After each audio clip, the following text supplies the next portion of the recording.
आज आपण 8वी इयत्तेतला सरळ व्याजामधला अजून एक नवीन प्रकार पाहणार आहोत. बघा, फळ्यावरती मी एक गणित लिहिलेलं आहे. 1500 रुपये मुद्दलाची 5 वर्षात दाम दुप्पट होते. तर त्याच मुद्दलाची त्याच्या तिप्पट रास होण्यास किती वर्ष लागतील? आपल्याला जे जे मुद्दे दिलेले आहेत त्या मुद्द्याचा पहिल्यांदा आपण विचार करूया. पहिला मुद्दा आपल्याला दिलाय 1500 रुपये मुद्दलाची 5 वर्षात काय होते? दाम दुप्पट होते. आता इथे दाम दुप्पट दिले, वर्ष दिले, मुद्दल दिलेला आहे, पण आपल्याला दर दिलेला आहे का? नाही. मग आपण सगळ्यात पहिल्यांदा याचा दर काढून घेऊया. बघा, दर काढण्यासाठी मी एकदम छोटस सूत्र वापरणार आहे. पट वजा 1 गुणिले 100 भागिले दर किंवा वर्ष. या सूत्रानुसार काय येणार आहे? पट किती सांगितलंय आपल्याला इथे? 5 वर्षात दुप्पट म्हणजे किती आले? 2 वजा 1 गुणिले 100 आणि वर्ष किती दिलेले आहेत आपल्याला? 5 वर्ष.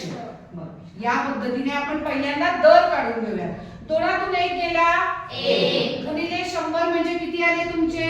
100 भागिले 5. 5 ने या 100 ला भागिलं. 5 दुने 10 शून्याशी 0 म्हणजे तुमचा दर किती आला रे?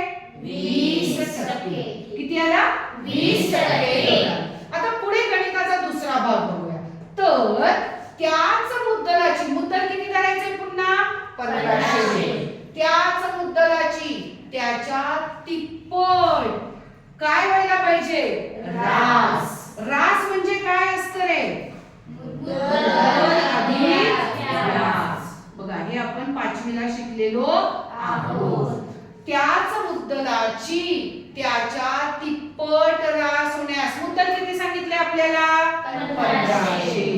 1500 गुणिले तिप्पट म्हणजे किती?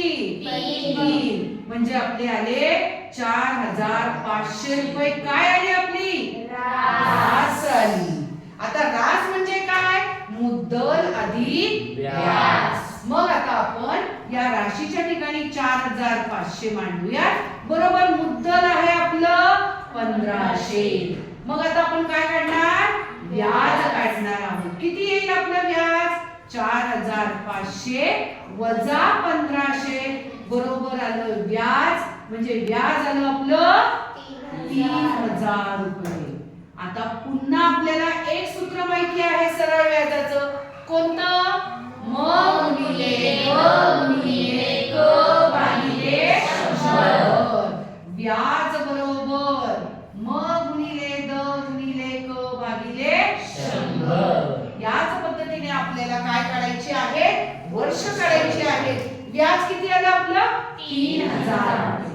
मुद्दल किती आहे आपलं? 1500. दर किती आला आपला?